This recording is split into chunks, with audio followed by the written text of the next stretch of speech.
We are so excited this year that former NINC president and all around amazing person and a historical romance author and mafia romance author, Celeste Barclay, is going to be speaking at the conference. Um, this is something that I've wanted for a long time. I've listened to Celeste on Clubhouse. I would like every Saturday morning faithfully tune in to hear her share about something that she knows a lot about and can speak on very eloquently. So I'm so excited. This was a big deal for me. So we are happy to welcome Celeste, and we're going to ask you to tell us a little bit about yourself, about your experience in publishing, your business, and how it can help our conference attendees. Well, thank you so much for this opportunity. I have told the story, and so I'll keep it brief because I've said it in many places, but I fell into publishing. This was not an aspiration of mine. I did not grow up wanting to be an author. It was something that I did on a whim. I had read a lot, figure. I had taught history, I taught composition, I taught literature. And I thought, why not? Let's give it a whirl and let's see. And so I wrote the first book, and then I went, well, now what do I do? Because it's out there in the ether, and I want people to be able to enjoy it. I think it's a half decent story, you know? So that's when I had to start learning the business. And between books 2 and 3, I really studied up. It didn't take me long to realize that my background in political management as well as education could really very easily be parlayed into what I do once I kind of reframed it a little bit in my head. And so book 3 launched after starting a newsletter with a magnet, and it just took off from there. And it wasn't something that I at all expected, but it took off, and I was like, well, let's see where Mr. Toad's Wild Ride takes me. And within a year and a half, it took me out of the classroom because I was making more as an author than I was as a teacher. I had a very challenging last assignment, and when it was time to go, it was time to go. And I was happy to go. And I've been writing full time ever since. So I published my first book on April 15th, 2018. I would say it's better to celebrate that than tax day. I left the classroom December 16th of 2019. No, I do not have the gift of second sight. I did not know that the world was about to implode. It just was coincidental. And I've just released book 54. 55 is coming up in a couple of weeks, written 60. Clearly, I love what I do. I think I'm what people would call prolific.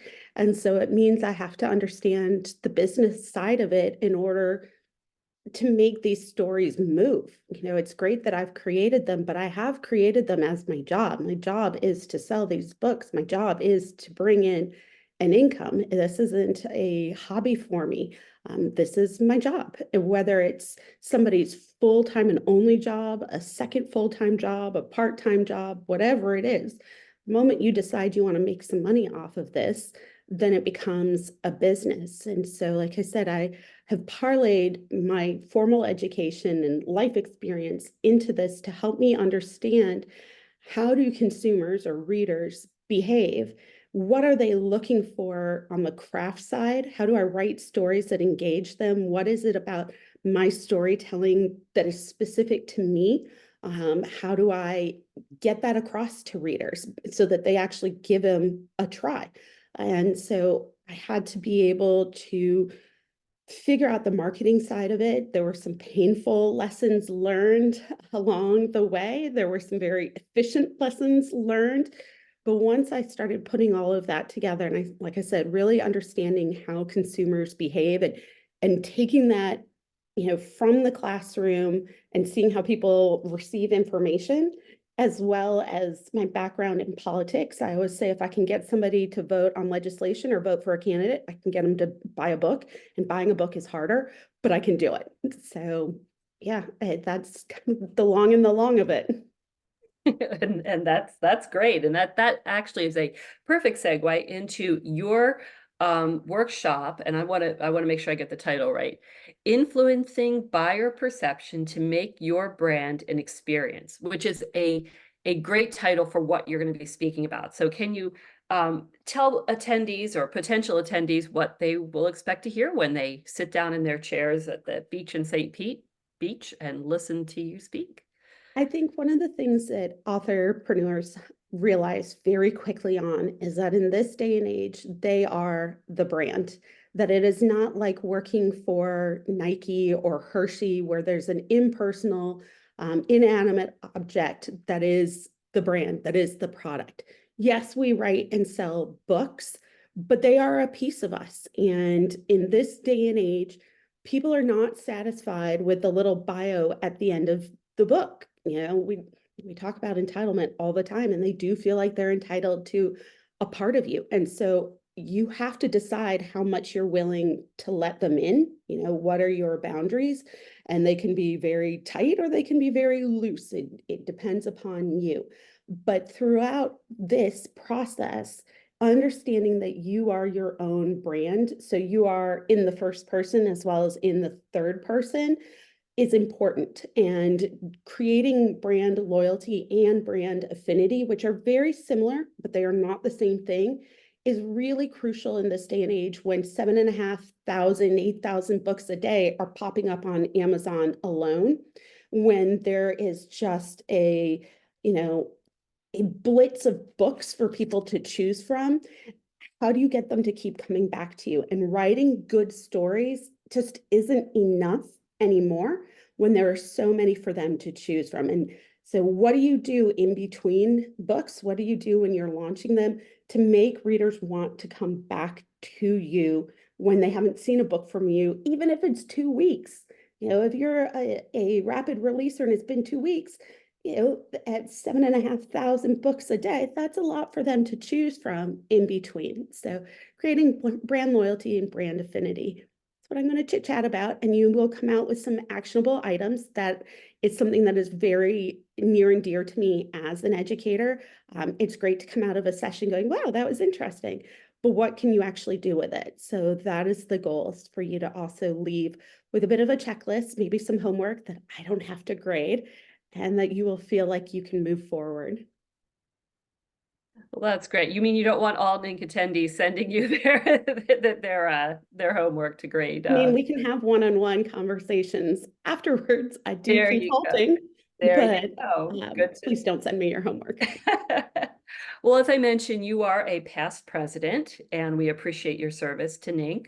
And you're also, we were saying earlier before we hit record, you're an excellent ambassador for our organization, and both as a member, as a fellow former president, and as somebody who works on the conference. I appreciate that greatly.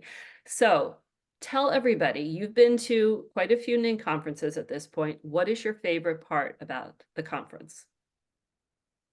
That's like asking me which one is my favorite book or which one is my favorite child. All Like, right, I top, love them top, all top two or equally. three. Yeah. Yeah, it just depends on which one I'm talking about. So there's not a singular favorite, but again, it's coming out of sessions with actionable items, feeling like I've learned something and being able to do something with that knowledge, that I'm going to grow my business, whether it's the craft side or, the financial side of it.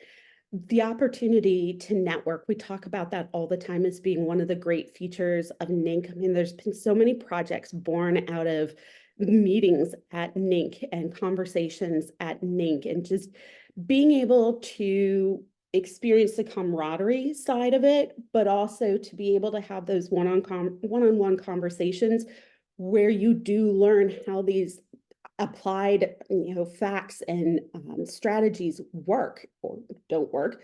It's really nice to be able to have that. And I think that's why, communities like Clubhouse have sprouted up, is because of groups like NINC. I mean, it's no small wonder that there's so many NINC members on that app, because we enjoy what we're able to get out of that. And I think, as an organization as a whole, as well as the conference, those are really the two things that you're going to learn things to do, and you're going to talk to people that can help solidify that or open new opportunities to you. Absolutely. And I know Tawdra can speak to this as well, but not only do you have all those great conversations and you learn from each other, I've seen so many group projects come from NINC. They, hanging out at the tiki bar, and then all of a sudden there's a shared world, or all of a sudden, like, all the sleuths are solving crimes together and in each other's worlds. And it's just so fun to see these authors grow and come up with, ooh, we're the first ones to do this. And they got the idea at NINC. So, Absolutely. yeah. So we are like thrilled that you are going to be speaking. If people want to learn more about you before the conference, where can they find you, follow you, and learn more? The easiest thing is to go to celestebarclay.com. You will find out about me. You'll see my extended bio. You'll be able to click on links to podcasts and interviews that I've done to learn a little bit more about me, learn a little bit more about the consulting work I do. You'll find my books, my audiobooks, all of that jazz. And then, social media. I really am of the generation that likes Facebook, and I have quite a lot of readers on there from both genres. So that's generally the easiest place. I'm on the others, but Gen Y, that's where I like to hang out. So celestebarclay.com and basically everywhere. And Tawdra mentioned Clubhouse earlier. You're very active on Clubhouse. So if you want to follow Celeste around there, you can learn more. I know that you've done a lot of talk about branding, and the conversations you're going to have at NINC sort of have happened on Clubhouse as well. So super excited to have you.